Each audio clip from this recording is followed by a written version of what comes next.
Okay. Well, I want to thank all of you for showing up today. Um, this is, we are delighted to be having another one of the outright invites today. The first one hosted Rashid Newsom, and he's written a book, My Government Means to Kill Me. And we talked to him in May, and that was a wonderful expression. Today we have Darius Stewart, who will help us talk about "Be Not Afraid of My Body." Both of these people, however, were invited because of Damon Evans, our own, who is somewhere on the screen. I've lost his square, He's but on your left. Well, yeah, according to but yeah, mine. yeah, Damon. So we want to thank Damon for making all these connections possible. Uh, you may know something about Damon. He was Lionel Jefferson on the Jefferson series. He's been in Roots, The Next Generations, and he's been on Broadway in Don't Bother Me, I Can't Cope. So Damon is a personality in his own right. Um, I would like to now turn it over to Damon, who's going to say a few words about Darius. Okay. Well, first of all, Darius, I want to thank you on behalf of the group for agreeing to meet with us. Um, I I know I enjoyed the book very much. But let me tell you, Darius and I actually met on Facebook. I reached out to him, and as soon as this book was published, I got a copy, and oh, the lyricism of it just really got to me. Kirkus Reviews calls it a memorable portrait of a Black gay life from poverty, adversity, to accomplishment and poetry. The forward review says Darius Stewart's memoir, Be Not Afraid of My Body, is a searing account of life as a gay Black man, along with struggles with substance abuse and HIV. Darius Stewart is a poet and essayist from Knoxville, Tennessee, whose work has appeared in numerous literary journals, including Arkansas International, Brink, Calahoo, Fourth Genre, and Verse Daily. His essay, Dearest Darky, was recognized as a notable essay in the Best American Essays 2022. He is the author of the book Intimacies in Borrowed Light and the lyrical memoir Be Not Afraid. This is the book of poetry. I urge you to get it. Stewart received an MFA in poetry from the Michener Center for Writers at the University of Texas at Austin, and an MFA in creative nonfiction from the University of Iowa. He is currently pursuing his PhD at the University of Iowa, where he is a Lulu Merrill Johnson Doctoral Fellow in English and is the recipient of the 2024 Mellon ACLS Dissertation Innovation Fellowship. Stewart was also honored with the inaugural Emerging Writer Award from the East Tennessee Writers Hall of Fame in 2021. He currently lives in Iowa City with his dog Gizmo. I turn it over to Darius. All right. Thank you so much, Damon. And to Robert's pen, also, I believe, who was the facilitator, I was told. Is that correct? Am I making up stories? Perhaps? No? Okay. um, I was going to say about meeting Damon when Damon reached out to me. Damon sends a lot of um, information my way that he feels that I might be interested in. And some of those are very astute and searing critiques or book reviews, as it were. that had me very nervous when my own book was being published. I remember how much you love um, um, Real Life by Brandon Taylor. And I say that very euphemistically. But anyway, I was nervous, but when Damon reported back to me how much he liked the book, that was probably one of the greatest affirmations that I've received surrounding the book. It is a book that I'll probably save some of this for later, but I'll just say now it is a book that is not for everyone in the sense that it is not trying to be a linear narrative of my experience, which can be discomforting for some people who are expecting a memoir to read, more linearly, particularly those who are wanting to read memoirs that resemble novels, um, conventionally written novels, in fact. And this book just was not I wasn't able to do that with this book just because it didn't feel right. Um, so in that spirit, I'm going to disrupt the linearity even more so with the way that I've structured the reading for today. Um, I've kind of curated a few pieces or chapters from the memoir that I want to read in hopefully a fashion that will give you a sense of a story in microcosm, as it were, that has somewhat of a small arc. Um, and uh, and after I finish, then I guess we can go into a discussion. Imagine you are a young black boy in Knoxville, Tennessee, say 14 years old, who doesn't know what a stalker looks like until a fat old white man with rosacea and gray white hair spies on you from his tan sedan. You've been warned of these white men, also known as the neighborhood spooks, and to beware. He might have a friendly name like George and the temperament of someone grieving his youth, which meant everything to him. And he may want to get it back however he can. He wants consolation prizes, and he's open to the idea of young black boys, although he usually prefers a particular one. This young black boy might be the one who comes into his corner store to buy soap or floor wax for his mama. This white man likes to think he's reaped a bounty when he watches this young black boy with other young black boys. Does he imagine he might one day play daddy to the whole brood? Or in his heart, is it only this young black boy whom he desires because it is only this young black boy whom he hopes will succumb eventually to his longing? In the early evening, when he closes his store, he might imagine letting this young black boy fuck him in the ass behind the deli counter, where the two of them will be out of view on a pallet of newspapers and plastic bags. He might imagine this young black boy at night clicking off the lights to sleep the way a child does in his mama's home. She in her bedroom in the front of the house, his brother in the bunk above him, his sister in her bedroom across the hall. The family secured behind locked doors and latched windows, but only some of them safe.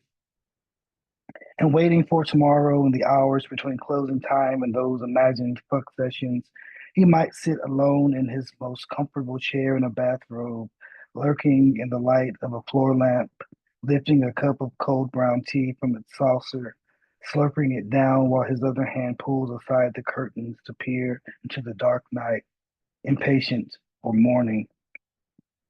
Without this young black boy, who in the white man's orbit is an entire constellation, he might fall into despair, as if the infinite stars in the sky had vanished forever. He might no longer have an opportunity to reduce the black boy to basic parts: two eyes, a mouth and jaw, nose, torso, legs and thighs, a black boy's feet.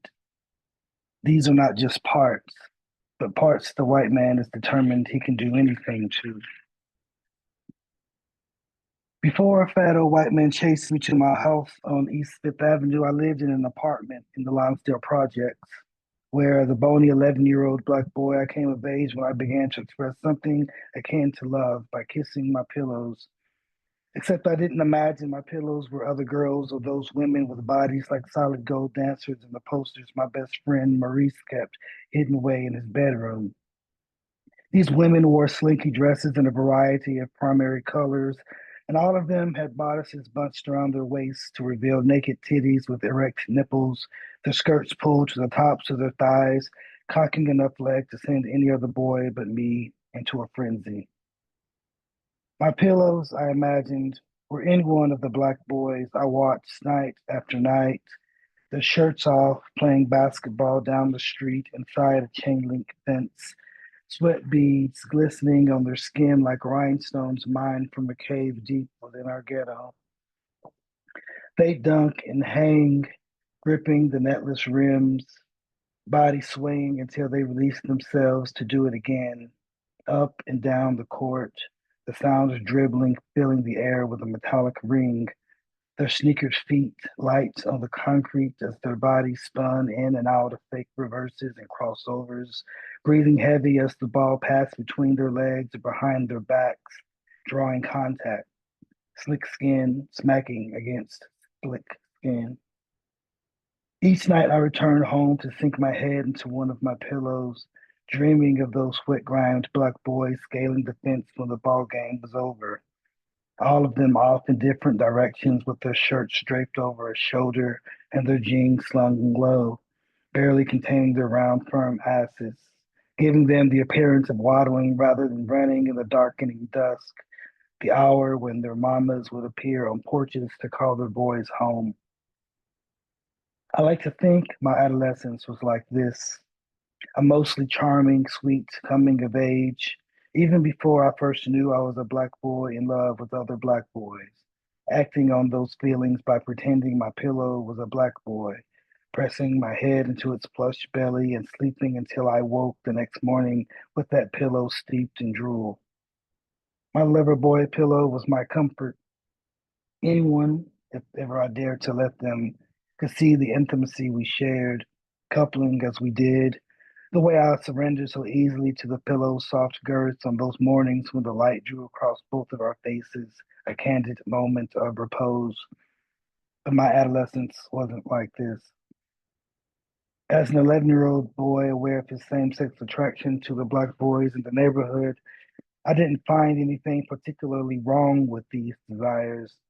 After all, I was following a natural inclination, oblivious to the way the world saw me. That is, I was until Daddy caught me prancing around my bedroom wearing my sister's fluffy pink slippers, pretending to be queen of my own parade. He stood in the door jamb with smoke coiling around his eyes because I was that hot, or else he refused to believe his own son could be a faggot. He did nothing at all except to harden his face, as if he intended his silence to trap me in the shame of what he'd caught me doing. It worked, and I couldn't help but feel as if I'd been reduced to 1,000 winged insects imprisoned in a jar with no route to escape. Thereafter, I began to experience those woeful pray the gay away nightly rituals that had me hunched beneath the covers in the darkest dark, anxious and pleading that what my daddy and Maurice knew about me would only be short lived. Some nights I'd hear a voice like a preacher's, but not exactly. Perhaps it was that of the man who often stood downtown on the corner of Gay Street and Summit Avenue, disheveled in a two-piece suit, holding a flimsy cardboard placard with a Bible verse written on it as he hollered at passersby. When a boy's drowning, it's best he doesn't frighten easily or fight the hands tugging him deeper into the eddy. Let the limbs go slack as the water embraces his body, as he is submitting to the will of the Lord. Let the river make him part of it. Drowning is, after all, an existence. Whether during his life or after, the dead will, for good or ill, be an example for the lives of others. And remember, fire doesn't burn what it consumes, it vanquishes it. I'm sure I got some of it wrong, what the voice actually said, but whatever he said was about death. And as a child, I didn't want to believe in dying. I wanted to grow up expecting failure in between the successes and the further failures to come, and I was fine with that. But then, as if some manifestation of the voice's message, there were those nights when I dreamed of trekking alone until I reached the edge of a lake, far away from home, where I rolled my pants to my knees to wade into shallow water.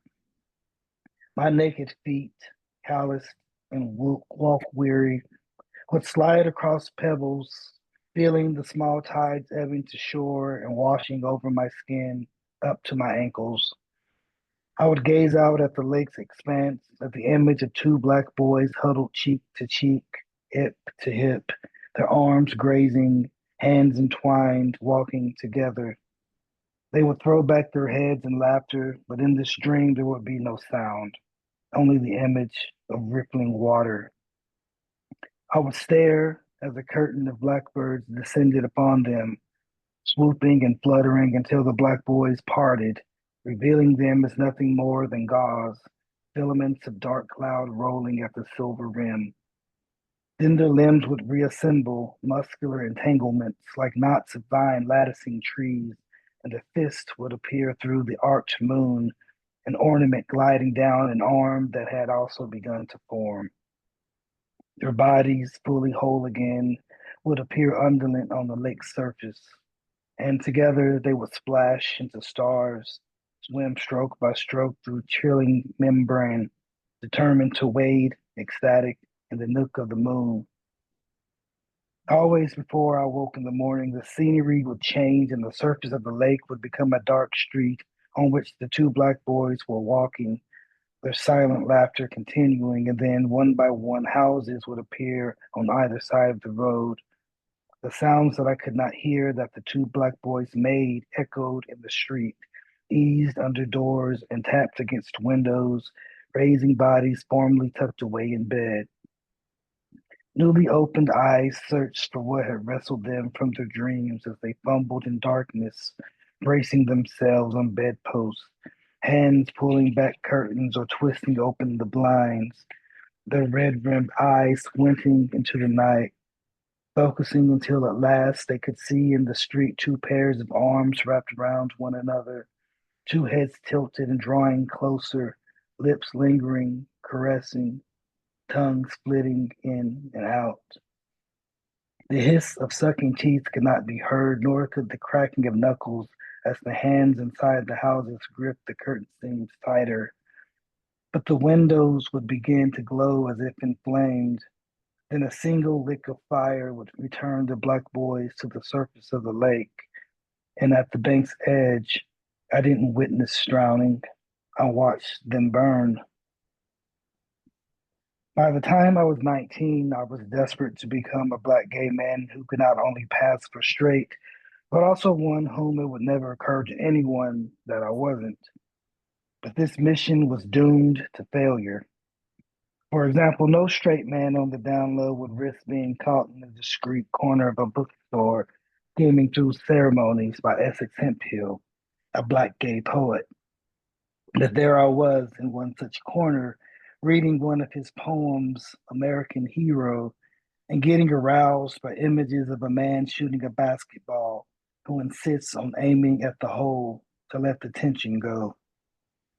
I was enthralled by his words, which suggested that I aspired to get ass, that we all should, and that we should whistle for it, applaud it, and shout vulgarities as we were getting it. This, Exits wrote, is how you hook the boy who makes slaves out of men. But what did I know about actual, not pillow talk, pretend sex with men, of loving them? I was so green, I was an endless field of grass, a forest of evergreens, green at the gills, which meant, yes, I was sometimes prone to panic and became nauseated from the uncertainty of a man's response to my advancements. I go to the place where danger awaits me. Hemphill was prone to the strange boy he passed on street corners, lingering to glimpse a face shrouded too deeply in shadow, hoping to persuade him to better light before either of them thought it was best to give up and go on his way. I go to the place where the good feeling awaits me, self-destruction in my hand. Both Hemp Hill and the strange boy would give a double take before they both doubled back. Overwhelmed by curiosity, wanting that closer look, they slowed their pace until the gap between them shrank to mere inches. But if they met each other in the place where self destruction resides, would romance even be possible? What was happening in their faces, that and what that dim flickering in their eyes foretold, where there once used to be a bright shine, a milky white that enriched the color of their irises, and at the center was a marble of an impeccable hue. That brilliance had diminished, leaving only what lust had tarnished when the two of them fucked but never made love. They may have kissed, but they never brushed the back of the hand across the other's cheek. They may have dared to hold hands, but they were more content to be two warm bodies, silent in a bed. What did this mean for me? Was it sex or romance? I was 19 years old, cowering in the corner of a bookstore in downtown Nashville, careful of curious minds who might somehow learn this thing about me because of this book I held at my fingertips. If someone were to ask, "What are you reading?" I'd have to slip quickly through the slender aisles like a man who'd lost his mind, holding ceremonies loosely at arm's length, as if at any moment I'd let it fall to the ground so I could get the hell out of there. But I wanted the book. I only needed to pay and go. I approached the counter, my eyes averted, and pushed the book forward with the barcode facing up so the gay associate behind the register inside the gay bookstore in the gay district of downtown Nashville wouldn't think for a moment that I too might be gay because he'd be minding his own business. He'd think I was extremely conscientious to have the barcode ready to scan, and I'd pay, and he'd package my purchase, so not in one of those thin tan bags meant for magazines that end up hidden beneath mattresses or behind chests of drawers, but a grocery bag with handles I could use at the nearby farmer's market to hold apples and bananas, grapes or oranges or peaches, so no one would ever think that inside the bag among the fruit was a book whose cover had a photo of a half-naked black man exposed to his midriff, all abdomen, pectorals, and biceps fleshed into a statuesque pose. His right arm raised perpendicular to his body, his palm turned toward the sky, his head tilted back with dreadlocks flung wildly into the air as if he'd just given them a vigorous shake and was now frozen in time. I had to conceal my attraction to this man's body, not only from the clerk to whom I presented the barcode, who placed it inside a black plastic bag, who smiled and told me to come back so he might suggest other titles of interest to me, but also from everyone else, which meant I would read the clerk's recommendations on guard and always with my back against the wall. I've been thinking about my first adolescent crush, who he might have been among the roughneck drug dealing fuckboys who posted on street corners like traffic signs in the Lonsdale projects. He was an older black boy, dropped out of high school, who kept a low profile with his crew in the alley across from Sammy Hill Primary, and he sat on the hood of a broken down car in a wife beater and low hanging jeans, boxers bunched around his waist, passing around joints and 40s of malt liquor, getting his jollies by bragging to his homeboys about all the women he'd fucked or the niggas he'd shot before they all migrated to Pascal Drive to circumvent, if not outright test, the community's moral convictions by selling dope too close to First Calvary Baptist Church like a pack of sacrilegious. I fail to conjure a name, a face. He's just a composite figure of the many black boys who once entered into my waking and dreaming consciousness like relics of a bygone past that even then they were already becoming. I'm curious to know who he is because I want to recreate some romantic notion of what might have taken place between two black boys dramatically different in age and experience after having watched Luca Guadagnino's Call Me By Your Name for what has to be the 75th time, replaying the scene when Oliver says to Elio, "Call me by your name and I'll call you by mine."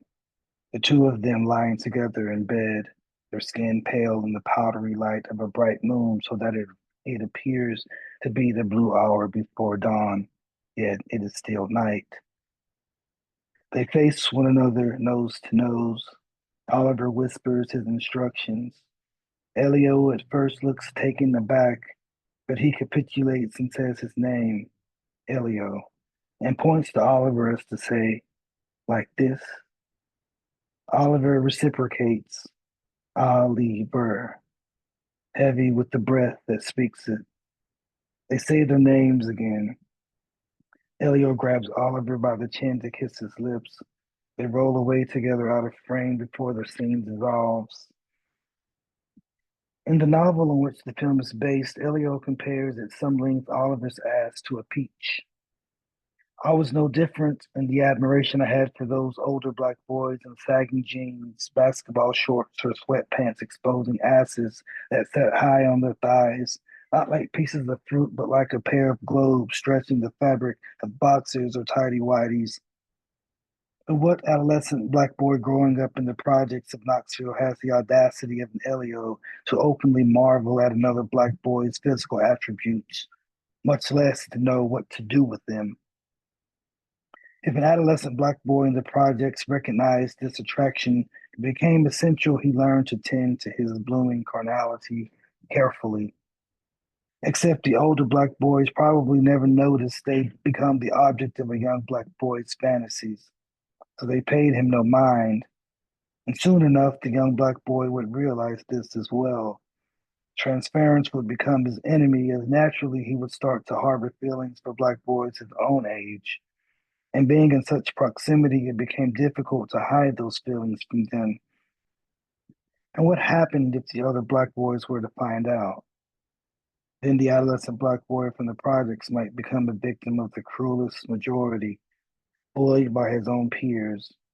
And what exactly might he do to draw their wrath? It might have nothing to do with whether he was crushing on one of them or not. Perhaps he was overly fond of singing. Perhaps he had a little twist in his step, a lisp in his talk. Perhaps the hallways would become crowded with sneers and jeers, someone tripping him every chance they had, flicking narrow fingers against his skull, licking his head with clippers they brought in from home, intending for him to resemble a mangy dog.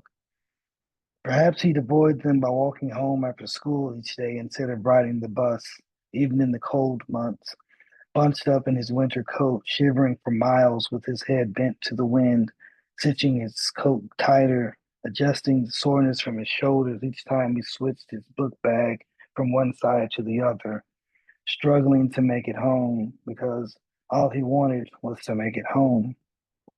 And then what?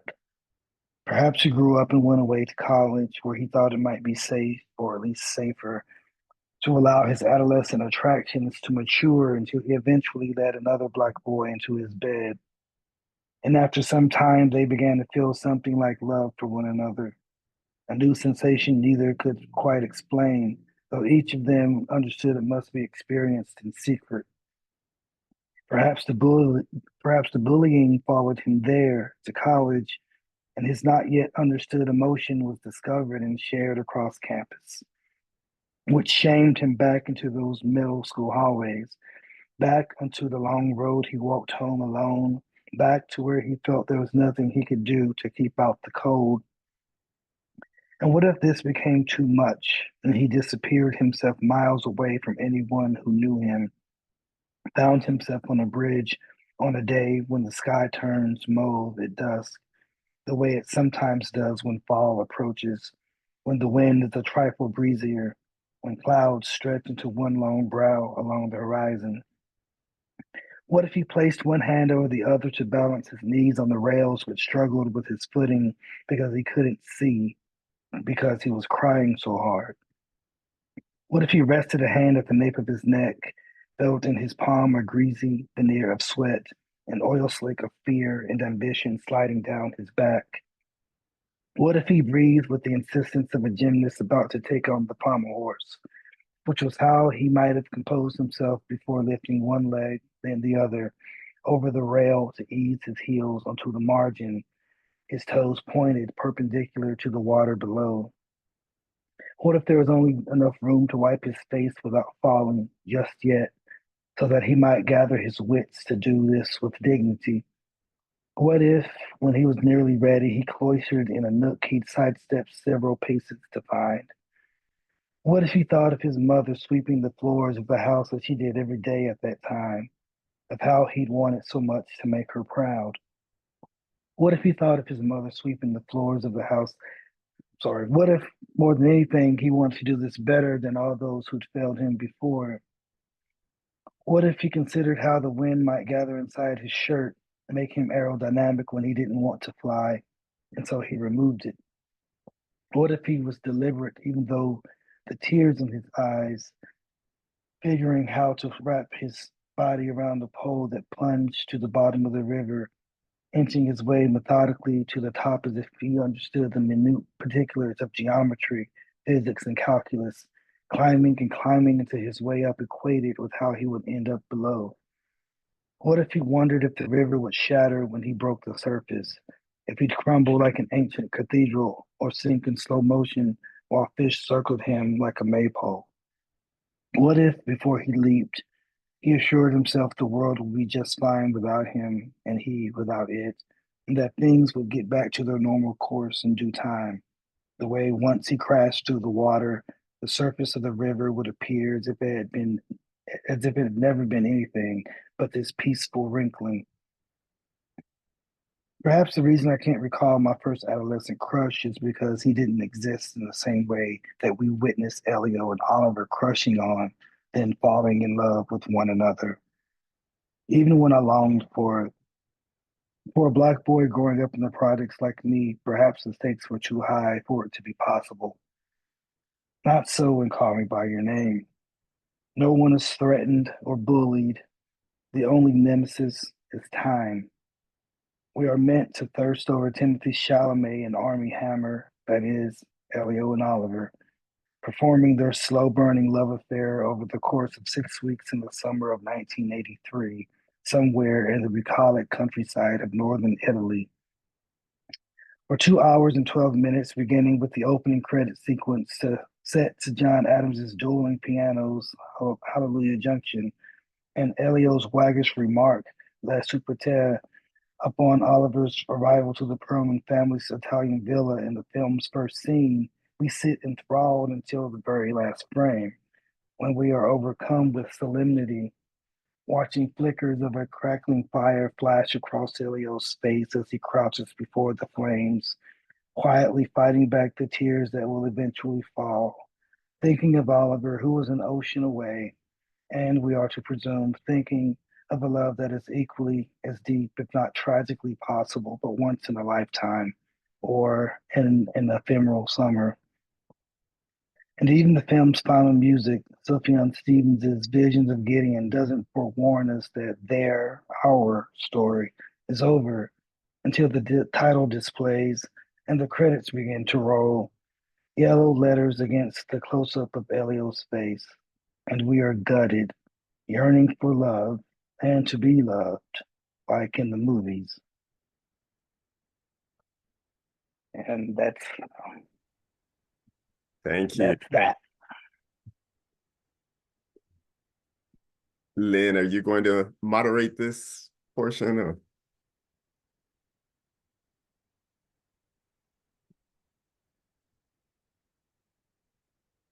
Oops, sure.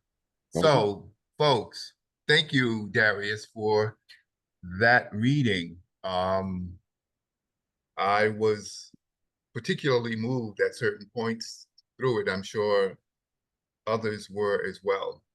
I would imagine some of us have questions or comments.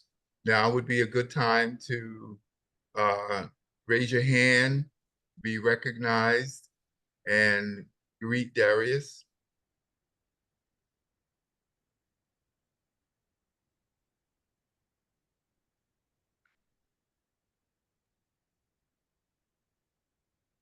everybody is muted. I'm not. So, Yeah, see, Robert. so it's your turn, your floor. Okay. Thank you. Hi, everyone. Darius, thank you so much for sharing and reading with us, sharing this time and reading with us today, for us today. All I did was back in the spring, after Damon mentioned the book, I got the book and read it and said, yes, let's do this. And it is based upon the language that you shared with us today. It's just like such a beautiful read and so personal and innocent. I grew up in Indiana, not that different. And so I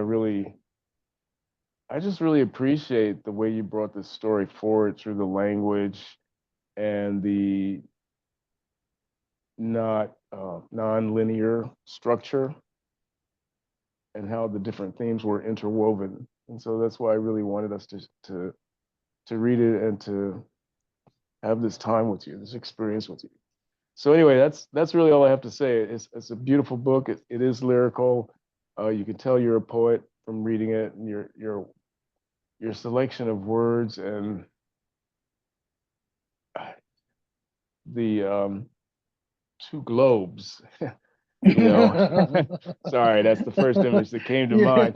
But there are many, many others that are just equally powerful and beautiful. And thank you very much for spending this time with us today, Darius. Thank you, Robert. Yes, go on, Yeah, Darius. no, go ahead.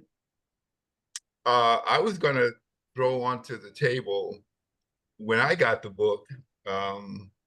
I was heading to Atlanta to spend some time with my brother and his family, and I figured it would be a good thing to read on the plane. And I was there for like 4 days, and I think I finished the whole thing because I was just taken, as Robert was saying, I was taken with your poetry and lyricism. I was taken with the non-linear storytelling. I loved how you allowed me to stretch away from my notion of sequential storytelling and how you made it work. I was taken with the interiority. I don't know if that's such a word, but Oh, it definitely is. how you got inside your character's mindset and even could project into other people, right? And then unravel all of that in a poetic way. And so it was just such a great read for me. Anybody else like to contribute something? Well, I do. Steve has his hand Damon? up. Well, I'm sorry. Steve had his hand up. Okay. Yeah, my Yeah. screen is so small I can't see who's Yeah. raising. Steve? Yes, you know, can you? It's breaking up. You're breaking up, Stephen. Okay.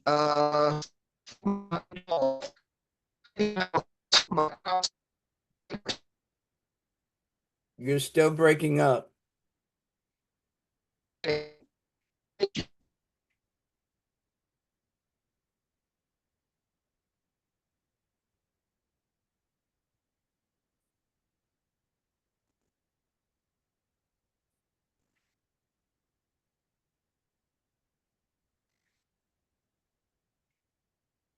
Stephen, you want to try to put your question in the chat? Yes, I'm gonna.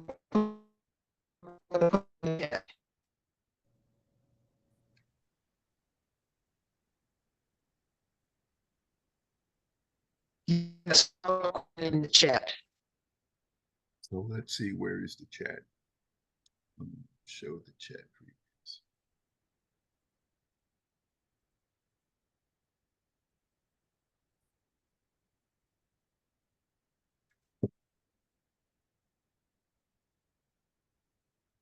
I don't see anything in the chat, Stephen. No.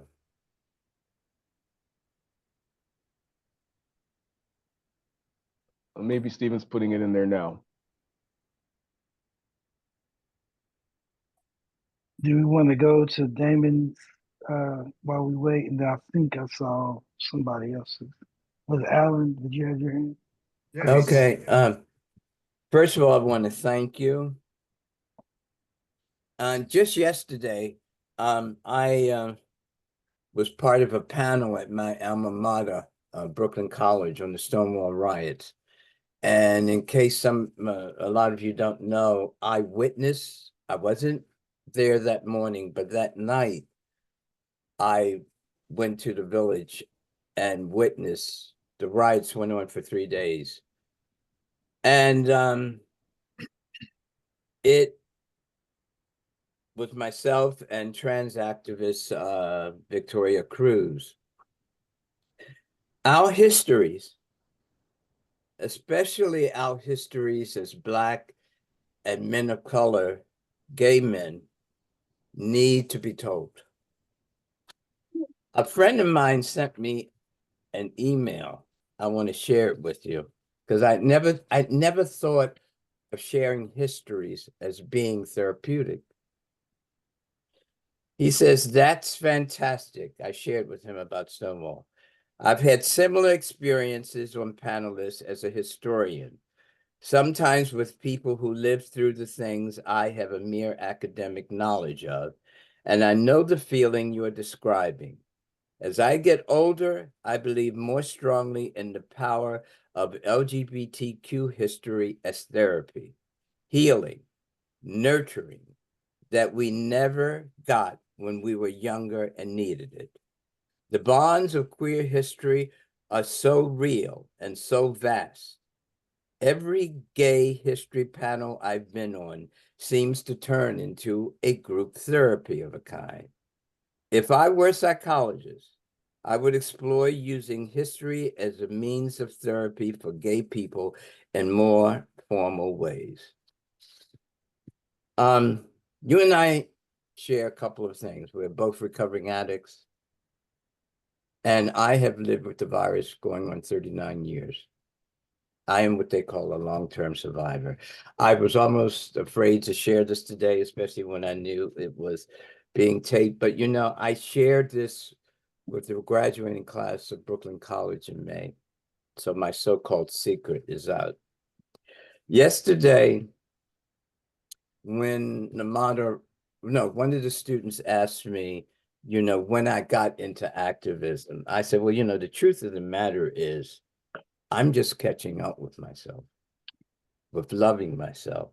That has been since my husband and I met 14 years ago. We've married 7 years in August. I came into your homes on the TV screen at the age of 24. Hollywood was extremely homophobic. And I don't care what advances we've made, it still is. Wheezy bitch wanted to out me all the time. I met that woman, I think 13 years after I had left the show, and she still was on me. I don't know what that was about. I think part of it was that she had a gay actor playing her husband and her son. But I remember being outside the Public Theater after I had seen Alicia Keys' musical, and a woman was talking and she recognized me and she said, "Oh, I'm a proud breast cancer survivor." And I so regret I didn't hold her, because see, statistically speaking, I'm not supposed to be here. There were no antivirals 39 years ago. If word got out that you were positive, forget having the virus positive, you didn't work.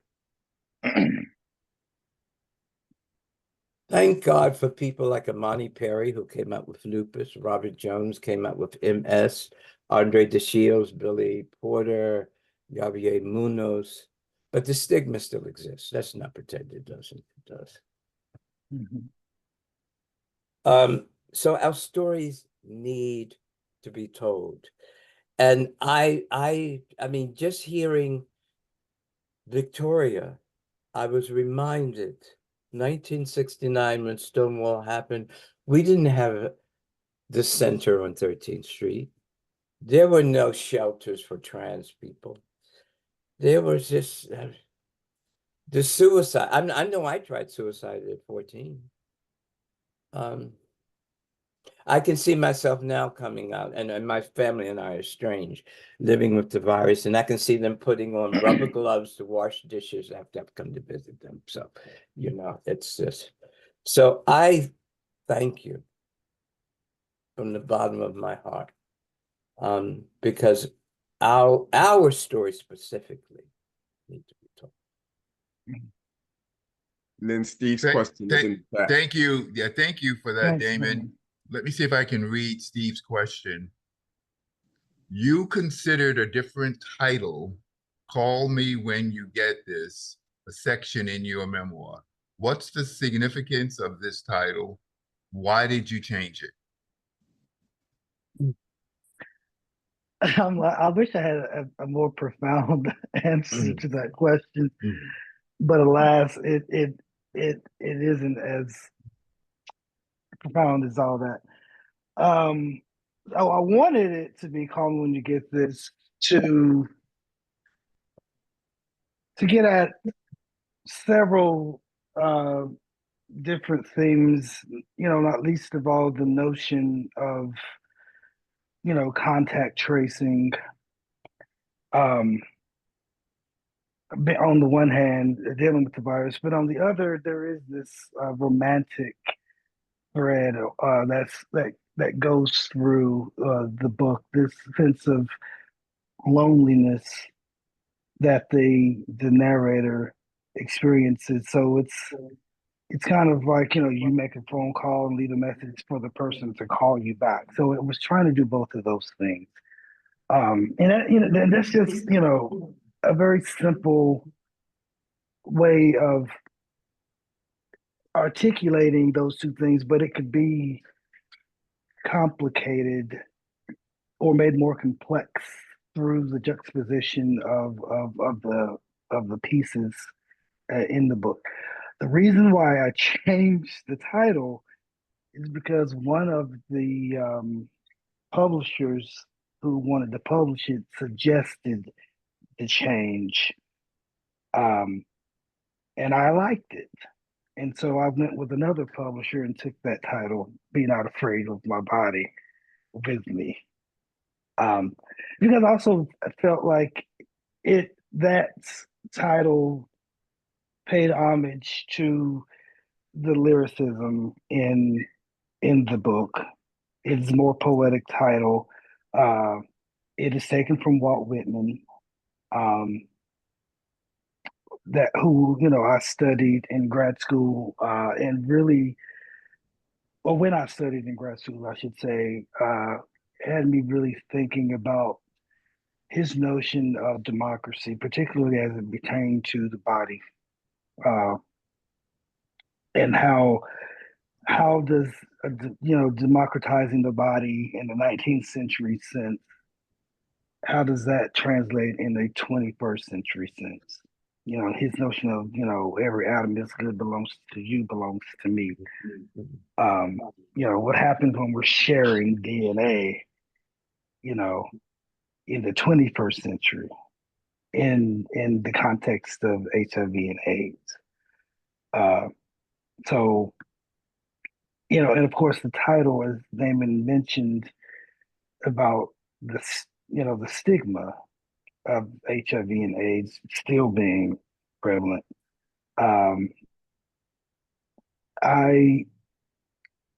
was always, once I shouldn't say always, but for a while after I was diagnosed, I worried that nobody would want to touch me, or I would never find a partner. And certainly, I read the most horrific comments that people would make about HIV positive individuals. And some of those I put in the book. So I felt like that title, Be Not Afraid of My Body, just did a lot more work than Call Me When You Get This. And then, of course, I had the essay um, that's about calling you by your name, which is what I ended this reading with. I kept mixing up my titles. I kept telling people like it's Call Me by Your Name. I was like, no, I mean, Call Me When You Get This. So it was just too much confusion. And then my editor felt that, Call Me When You Get This with the Call Me by Your Name, that might, it was the best thing to do to mitigate any kind of confusion. But stealing that title away from the other publisher, that was very nice. Because they do that to writers all the time. Editors do all the time. So what's good for the goose? Anybody else would like to make a comment? Oh, Alan? Alan. Yeah, hi. First of all, thank you for this. It's really a beautiful work. I read an article or an interview that you gave some time ago, and you talked about the importance of holding on to pieces of work over the years. And I was Mhm, wondering if you could talk a little bit more about your process and mhm. whether or not there are things you are really hesitant to put down on paper for this work. So I should say that the book, the manuscript didn't come together the way it did uh, until I was able to go back through, at the time it was what, 2021, spring of 2021. Um, and I just jumped out of a dead sleep, and I was like, I need to finish this book. And I just went back through all of my writing that went, as far back as 2010, or even before the 2000s. And there were a lot of I've been writing about the same subject matter for quite a while. And so I was able to find a lot of what I was thinking were poems were actually lyric essays. Um, and so I was able to revise about 75 additional pages in like I won't say a 13-hour marathon Wow. of just, I should also say that the reason why I jumped out of a dead sleep is because one of my friends who was about to graduate from the writer's workshop, her novel that I had, she had me read sections of, that was her thesis, had been sold for like six figures. And I had no idea that she even had like an agent or that it was even on the market. Um, and so it was a bit of healthy jealousy that she was about to just, now I wasn't expecting, I am a poet as well, so I'm used to not getting paid a damn cent, really.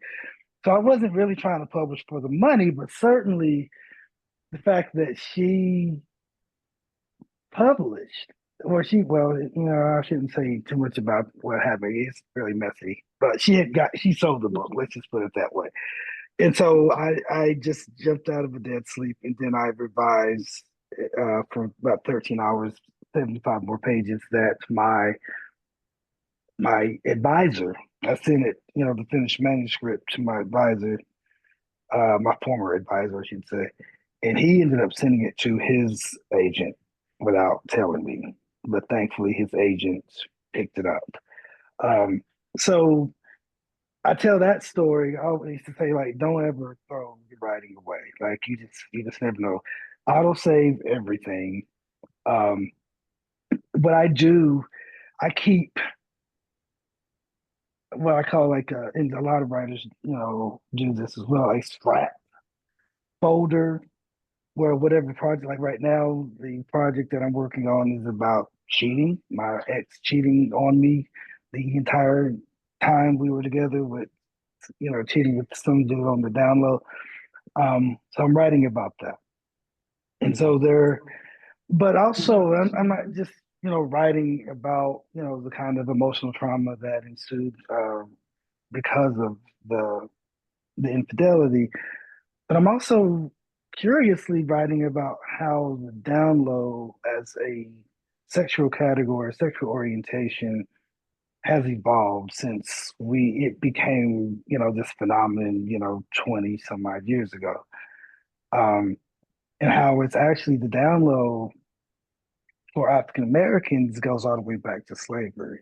Mm-hmm. You know, and not in the sexual sense, but it was certainly out of survival, right?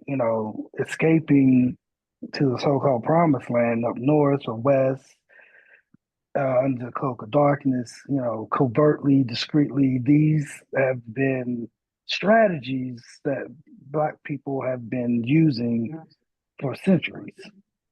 And being on the down low is certainly an act of what, Jeffrey McCune calls an erotic strategy of, discretion, sexual discretion.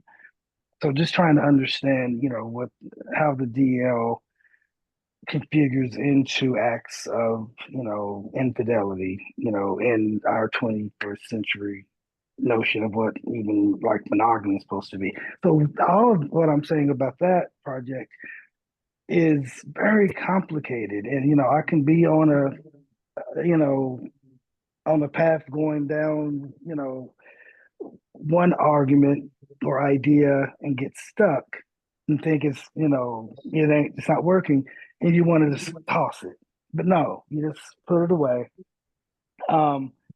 And you can come back to it, if you find yourself writing something that's like, oh, this is where I was actually trying to go. And I kind of veered off in this other way.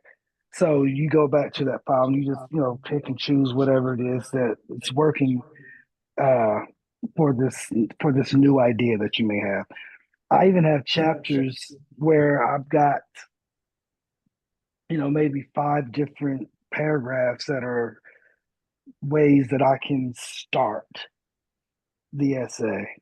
Because I have ADHD, so if I haven't taken Adderall, I can be trying to start a essay, and I'll never get the book, published because I'm never satisfied. I'm always thinking there's a better way to articulate, to bring the reader in, and to keep the reader attention. So all those things I'm competing against it. And that also means that I'm going to have a lot of fits and starts and work that I may not like at the time, but I keep because, maybe tomorrow it may sound a little better than it did today. So hopefully that answers. It does, I- yeah. All around the world, but yes. Yeah, yes, yeah, it does. yeah.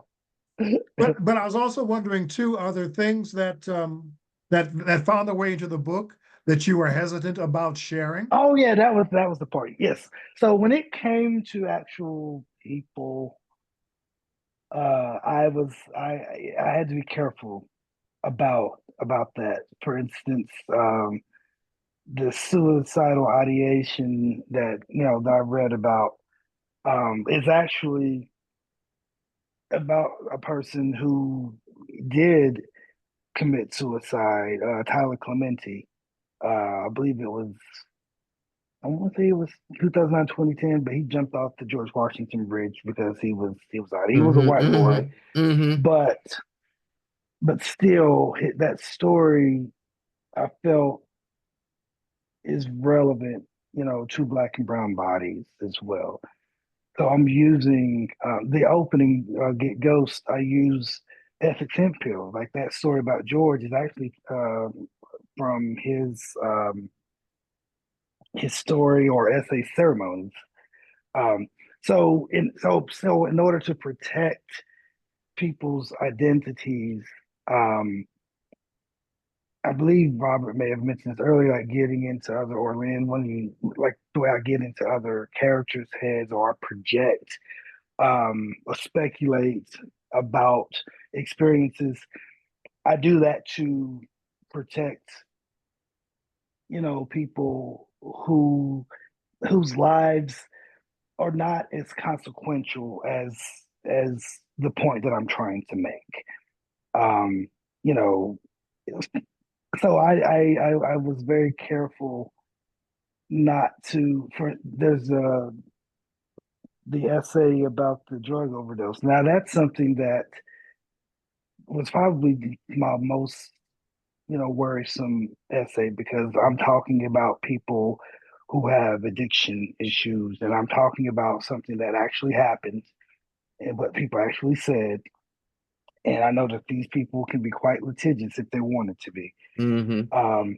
And so it got to the point where, when I was switching their names, I sometimes like, no, I can't substitute a two-syllable name with another two-syllable name. I got to make it 4 syllables. I got to do all kinds of things to make it very obvious that I am trying to protect the anonymity of these individuals. Now, people who know them, who know the situation, they're going to know. Mm-hmm. And if they're the ones that go off and tell people like, well, they're talking about, he's talking about so and so. Well, that's them. But I can say that I did my due diligence in trying to protect other people's identities. Um, for the most part, I'm trying to not even attempt to include them if at all possible. That's where that interiority comes into play too, where I try to make it my experience the focus. Now, this new book that I'm working on, good luck with that. I mean, it's like you cheated and you shouldn't have done that. Especially to someone who's a writer. But Darius, I wanna yeah, offer up another question that yeah, Steve has in the chat window. It's sort of a segue from where you just were. He says, okay. how have your family and childhood friends, especially the young Black men you write about, reacted to your book? They haven't read it. Ah, I told my mama not to read it. I said, you can't read anything that I read. One of my chapbooks, my very first chapbook, The Terribly Beautiful, I wrote about her nipples, and she was just scandalized. Her friends poked fun at. Yeah. Um, but even in this book, when I write, about some of the more contentious, um, you know, uh, moments, like the you don't have to like it when we're grocery shopping and she tells me I don't have to like being gay. Um, you know, when I asked her, I didn't ask her about what she meant when I wrote the book because I didn't want to do that. I wanted to imagine for myself what she meant because that's what the narrator was doing anyway. But I did ask her about it, you know, maybe a few months ago, and she has no idea what the hell I'm talking about. But for the most part, they don't. Nobody that I've written about has read the book, so I don't know. and Steve has one more follow-up question. He wanted to ask about the power of the pen That's David. and Oh yeah, and the T-shirt inscription, Bayard and Baldwin. yeah. So Okay. this I got. Yeah. First of all, I attended a forum about 2 or 3 weeks ago of all Latina women writers who had written memoirs. Mhm. And I remember one of them said, I had to be aware of the power of my story and my narrative because I was talking about a group of people who, in essence, I had left behind in the project because my father was a drug dealer and had the opportunity to get out. So I didn't want to disparage them. Mm, You have Bayard and Baldwin. I had written a Jewish journalist who had done this whole thing against Ta-Nehisi Coates on his new book. To my surprise, he wrote me back and he said, "You remind me of Bayard." And Baldwin, you said, "I am a writer. I think I can be a poet and a writer." And I grew up with Baldwin. I remember seeing both his Broadway plays when they debuted in the 60s. And I remember people always saying he was the greatest essayist in America. mhm, I always mhm, thought he was a great writer. And I mhm. remember how upset they all were when he wrote this sweet novella of two teenagers, If Beale Street Could Talk. Is that it? If Beale Street, what is the title? The one that was made into a movie? Yeah, if Bill Street could talk, yeah. That's Yeah. it. Yeah. And Yeah. how they were so angry that he wasn't what they wanted him to be. He wasn't duplicating himself. And then his plays, one was a little chamber piece, the Inman Corner. What the other was this Greek tragedy, Blues for Mr. Charlie. And my only disappointment was with him was when he did Giovanni's Room. Now I knew it was a gay novella. And I didn't read it probably until the 60s. I believe it was published in the 50s. And I said, my God, they're white. They're white. I want to try, but the fact that he wrote it and knowing that they did not want him to write it. And as he said, if I don't write this book, I cannot consider myself a writer. And then he made up for it with Just Above My Head, where they were gay. So I always considered him a writer, not the world's greatest essayist, but a writer. And so Well, I remember you saying something like that. Well, I don't consider myself. I'm a writer. yeah, yeah, yeah. And certainly Baldwin is influential to me. I'm just enamored of his syntax. And thinking about this notion of the power of the pen.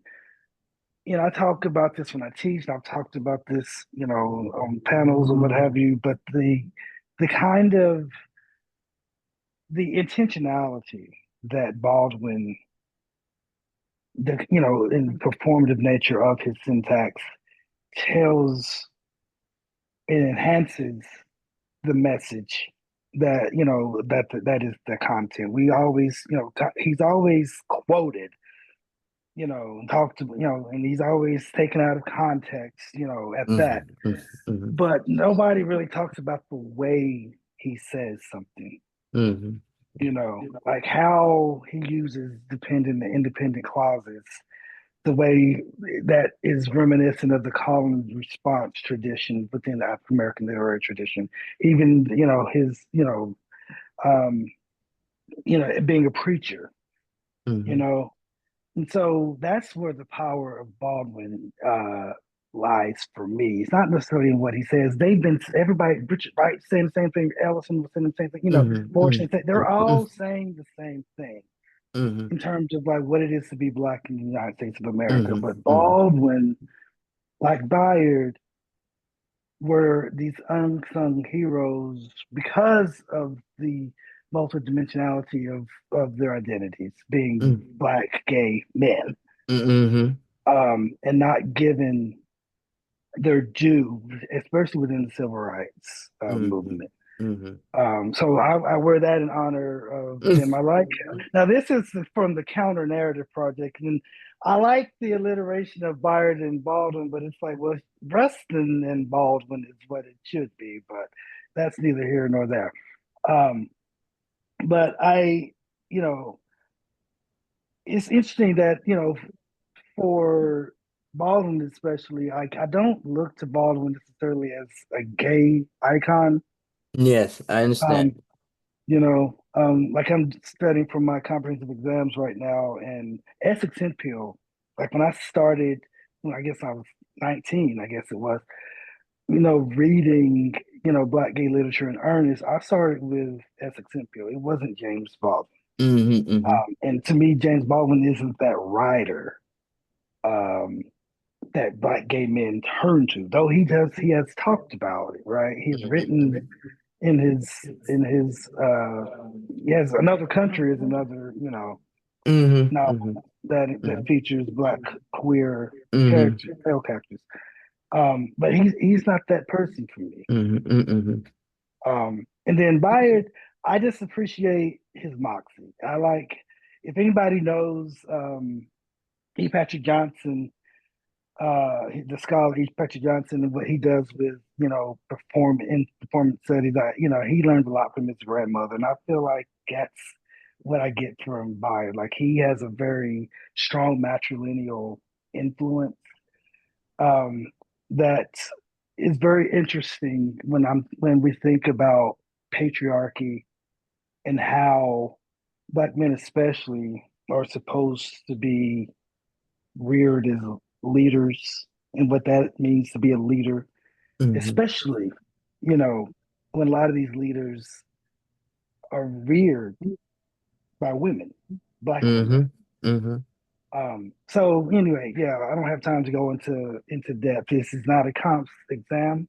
But these are individuals that, if I'm not intimately, acquainted with the work of one, the other more than makes up for it. And there's something in tandem between Baldwin and Bayard that is very influential for me. I'm curious. Che has put Yeah. a comment into the chat, but Che, do you want to ask your question directly? Yeah, no, thank you. Thank you so much for reading such a beautiful passage. I had, I guess, a few questions. I was curious about like the nonlinear form of this passage that you read, and more broadly, kind of how you carried the story of the book, in your heart, kind of, Yeah. and who are your conversants or your readers as over this very long term, process, yeah. Yeah, thank you, Shay. That's a good question. So essentially, the book is about the events that happened in 2015 when I was diagnosed with HIV, but only after being diagnosed with congestive heart failure. And the reason why the diagnosis for HIV came as the result of the doctors trying to figure out why I was 36 at the time, and there's no history of heart disease in my family, why I had congestive heart failure. And so that's, they started thinking about, well, maybe it was a virus, and that's how that came about. And so I knew I was going to write about the consequences, not just of my HIV status or my diagnosis for CHF, but the consequences of my addiction, and how I became this person who would end up in with these serious health crises. And so that's when I decided, off and on, I was deciding whether or not to go back to school as a way to kind of focus on writing about this. And I ended up going to University of Iowa to work on this book. I have a master's in MFA in poetry, which was a different experience in terms of writing, and publishing. We kind of just came together after I put stuff together when I decided I wanted to make a book. This time was a lot more deliberate. I knew what I was going to write. Unfortunately, I came back when my peers in the program were like in elementary school when I was getting that first MFA. So it's completely different generation. And it was a lot of head scratching, eye rolling, like, what the hell are y'all talking about? Like, I was a lot more polished as a writer, so I didn't get a lot of help because a lot of them didn't see that I had anything to help in terms of, helping me craft and Mhm, revise mhm, mhm. the work. Um, and so, you know, they would mark up my manuscripts, and I, I never read them. Maybe a couple, but for the most part, I didn't read anybody's comments at all. If what you said in class was any indication, then why the hell would I read what you wrote on my manuscript? Because it couldn't be any better than what you said in class. And so, but the thing, Shay, though, and for everybody else, that I'm trying to do differently is that, not silo myself insofar as having the university community of writers be my only outlet. You know, it is very important to have trusted readers as a writer. Um, and so my problem is finding the community, and when I say community, I don't mean like, in double digits, it could be 4 or 5 people.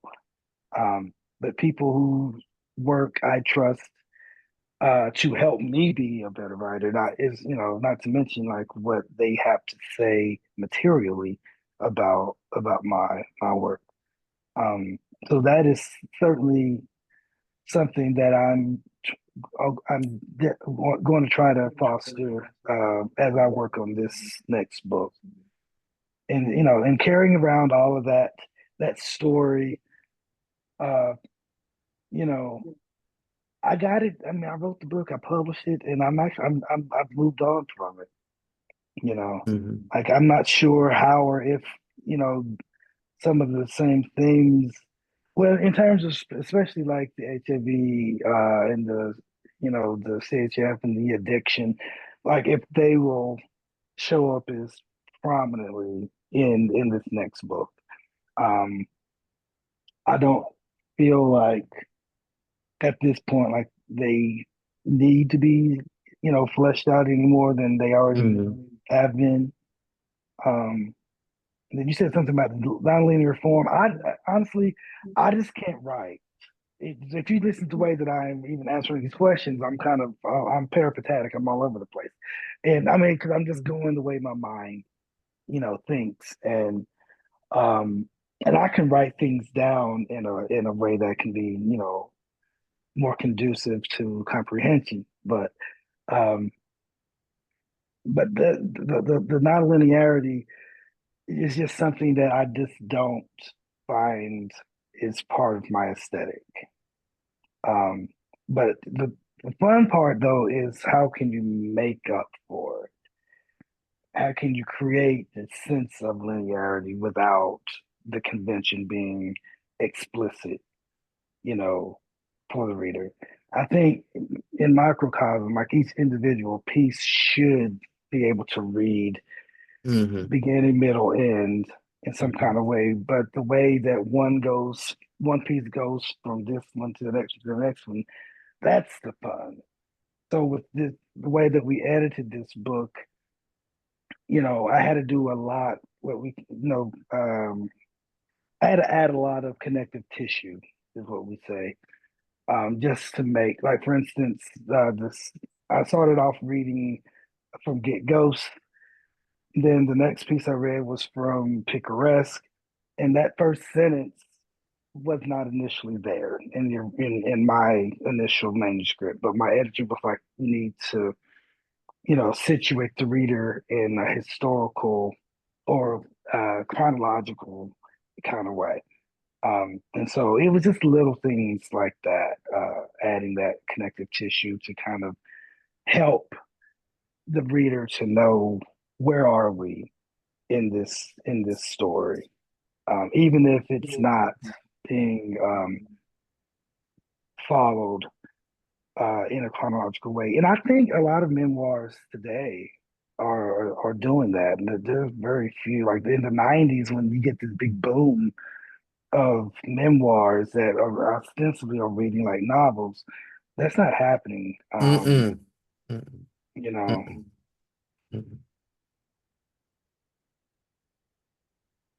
You Thank know, you. I recall when I was taking a memoir writing class at Gotham, the first thing they told us is it doesn't have to be linear. I mean, Mm, it and I love the way you included the poems as well. You know, mhm, some of them had letters. No, that's so passé, as you said. mhm. I was gonna say, if you haven't read Carvel Wallace, it's another word for love. Like Mm. you gotta read that. That was Um, my next question, like which books you are kind of obsessed with, or kind of.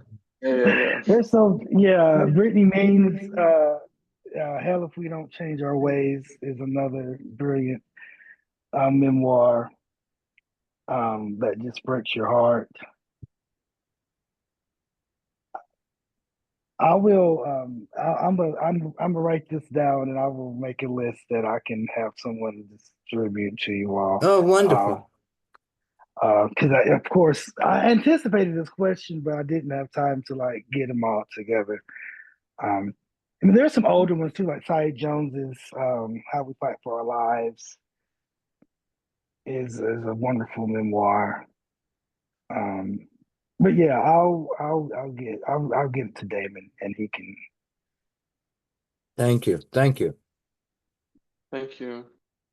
But thank you all. I have enjoyed this tremendously. I mean, it has been an honor. Like, other countries is. I am very familiar with the organization and the impact that it's had on the Black gay community. Um, so it is indeed an honor to have been asked to be here with you all and to have this wonderful conversation. I would We like thank to you. I would like to ask anybody else if they would want to contribute something at this time. I have a question that maybe you didn't get a chance to ask. Um, I'm not sure how much time do we have, Kevin? And it's like a minute. It goes to 2:30 or 3:30. Yeah, we said an hour and a half. An hour and a half. Oh, okay then. Yeah. Well, we don't have much time. Well, thank you all for showing up. Um, I want to thank you, Darius, for making this all possible. Damon, for being so worldly in our Black queer lives, keeping us in touch. And I would encourage everyone here to maybe go to our Facebook page where most of the information that's happening with us is available. We Where also is have it? Instagram now. Yeah, I don't know if Mhm. this page is, no, it's not working. Is it working? If you can, this is our Facebook QR code. If you have your phone, you might be able to, oops. Anyway, stay in touch with us and uh uh our next big thing will be in December, the winter solstice, December 4. So yes, that's going to be another grand exposition. We've got, I believe it's three uh, strong readers to perform. And so we're looking forward to that. And Kevin, would you like to maybe say something before we close? Robert can provide more details on the solstice since he's been the point person. Yes, Robert. Sure. Hi, the solstice. I just put the Instagram handle in the chat. That's new. And for the winter solstice on December 4th at the Poetry Project here in New York City. And it will also be live streamed on the Poetry Project's YouTube channel. We have Donya Love, playwright, Pamela Sneed, poet, John Keene, poet, novelist, and experimental novelist. Is John is like broad. Yeah. Really. They're all broad because Pamela also paints, and it's going to be a fantastic program, and there will also be opportunities for people to sign up and read in an open mic format. So that's December 4th. It's a Wednesday, I believe, and starts at 7 p.m. You can find that Thank on you. our That's the week Instagram after. page. Yeah. Looking forward to Well, that. Well, again, thank you all for turning up. Keep us in your calendars, and we'll look forward to the next time. Thank you. Yes. Thank you all. And Darius, I hope we can stay in touch. Yeah. Absolutely. Thank you all. Okay. All right. Take care. Thank you so much again, Darius. Okay, Thanks, bye-bye. Kevin, for all the logistics and for being our monitor today. What were you, Len? My pleasure. Running the show. Yeah, showrunner. Okay, until the next Bye-bye. time. Take care. All right. Take care.